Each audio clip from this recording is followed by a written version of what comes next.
Hi friend, good afternoon. Beauty Bengali ব্লগে সবাইকে স্বাগত জানিয়ে আবারও আমার একটা ব্লগ নিয়ে চলে এসেছি। তো দেখো, আজকে রবিবার দুপুর এখন মনে হয় 1টা-1:30 বাজছে, জানি না, ঘড়িটা দেখা হয়নি। তো যাই হোক, এখন থেকে ব্লগটা স্টার্ট করলাম সমস্ত রান্না কমপ্লিট করার পর। তো দেখো, রান্নার পর আগে যেটা কাজ, গ্যাসটা মুছতে হবে, কারণ রান্নার পরই গ্যাস মোছা দরকার। তো রান্না সব কমপ্লিট হয়ে গেল। দাঁড়াও, সব কিছুই শেয়ার করব। সকালে সমস্ত কাজকর্ম সেরে, স্নান পুজো সেরে, টিফিন খেয়ে চলে গেছিলাম বাজারে। সবজি মাংস এসব সমস্ত বাজার টাজার করে নিয়ে এলাম। বাজার টাজার করে নিয়ে আসার পর এই যে সমস্ত কেটে কুটে এতক্ষণ ধরে রান্না হলো। এই রান্না হলো, এবার গ্যাস মুছি। এই যে বাসন টাসন মাজবো, ভাত খাবো, টুকিটাকি সমানেই খাওয়া হচ্ছে। কালকে সুজি বানিয়েছিলাম, সুজি সেই বরফির মতো করে ওটাকে করেছিলাম, খুব সুন্দর খেতে হয়েছিল। ওগুলো খাওয়া হচ্ছিল, কলা টলা এটা ওটা খাওয়া হচ্ছিল। তারপরে কষা মাংস করে খাওয়া হলো, দিয়ে এবার একটু পরে ভাতটা খাবো। এই যে ছেলেকে স্নান করিয়ে দিয়েছি, এতক্ষণ আমার সঙ্গে এখানে খেলা করছিল খেলনাবাটি নিয়ে। আজকে স্কুল নেই তো ছুটি, ওই জন্য বসে বসে খেলা করছিল। খেলা করছিল। আর এদিকে আমি সমস্ত রান্না টান্না করে নিলাম। তো আমার ছেলে খুব ভালো ছেলে, কমই জ্বলায়, আমার কথা সব কথাই শোনে। বাচ্চারা তো একটু বদমাইশি করবি। তো গ্যাস মোছা হয়ে গেছে, আর একবার মুছে দেবো।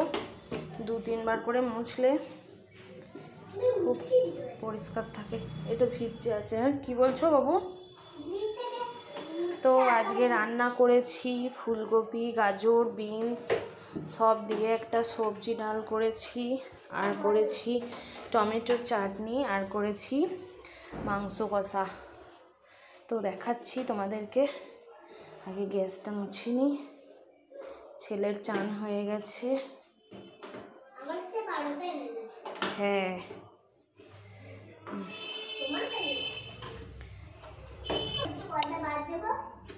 দেখি বাবা, আমি তো এখনো দেখিনি। হ্যাঁ, ঘরে গিয়ে দেখতে হবে। তো দেখাই রান্নাগুলো। প্রথমেই আছে হাঁড়িতে ভাত, তারপরেই আছে এই যে সবজি ডাল। এখনই ডালটা নামালাম, শেষে ডালটা হলো সবজি ডাল। আর এখানে আছে এই যে লাল লাল ঝাল ঝাল মাংস কষা। আজকে বেশি করে রসুন দিয়েছি, রসুনের ফ্লেভারটা খুব টেস্ট হয়। সঙ্গে বড় বড় করে আলু দিয়েছি। ঢাকনাটা খুলেছি, যা সেন্ট। তো এখানে আছে মাংস কষা, আর এখানে আছে চাটনি।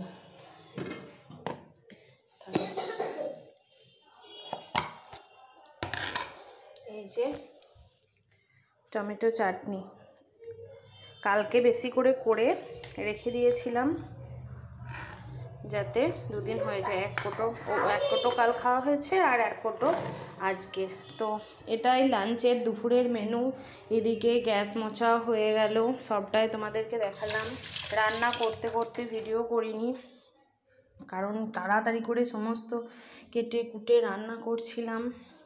এই যে আজকে কাচাকুচিও প্রচুর করা হয়েছে, দেখি কোনগুলো কি শুকালো, সব তুলতে হবে। এগুলো সব শুকিয়ে গেছে, তুলতে হবে, গোছাতে হবে। তো প্রচুর কাজ আছে। এদিকে সমস্ত ঝাঁট দেওয়া মোছা সমস্ত কাজ কমপ্লিট করে অনেকক্ষণ হয়ে গেছে সব কিছুই। তো দেখি, হ্যাঁ 1:45 বাজছে বাবা, ওই যে 1:45 বেজে গেছে। তো চলো এবার খাবো। আগে কড়াইটা মেজে নিই। বাবু তুমি খাটে বসো। সবটাই তোমাদের সাথে শেয়ার করলাম, কি করেছি না করেছি। যখন কাজ করছিলাম তখন দেখানো হয়নি, কিন্তু এখন দেখিয়ে দিলাম, কারণ তখন ব্যস্ততার মধ্যে থাকি, তাড়াতাড়ির মধ্যে থাকি, ক্যামেরা ধরার লোক থাকে না, আর এক হাতে এরকম করে ক্যামেরা ধরে কাজ করা যায় না। তো যতটুকু করে নেওয়ার পর তোমাদেরকে দেখাই, বলি যে হয়ে গেছে। তো এবার বাসনটা ধুয়ে নেবো। আর ভিডিওটা বড় করছি না, আমার ফোনে চার্জও নেই। ছেলে একটু ফোন দেখছিল, ওকে ফোন দেওয়া হয় না, কিন্তু আজকে যে একটু খেলা করলো, তারপরে মন হলো, ছোটো ছেলের মন, মা একটু ফোন দাও, তো দিলাম। তোমাদের সাথে অনেক কিছু বক করা হয়ে গেল। আমার ভিডিওটা যদি ভালো লাগে লাইক কমেন্ট শেয়ার আর চ্যানেলটা অবশ্যই সাবস্ক্রাইব করে দিও। আমার পাশে থেকো, ভিডিওটা আরও মানে চ্যানেলটা দেখো, সাবস্ক্রাইব করো, আমার পাশে থেকো। আর কে কীরকম ভিডিও দেখতে চাও অবশ্যই কমেন্ট করে জানিও। তো চলো, সবাই ভালো থেকো, সুস্থ থেকো, সাবধানে থেকো।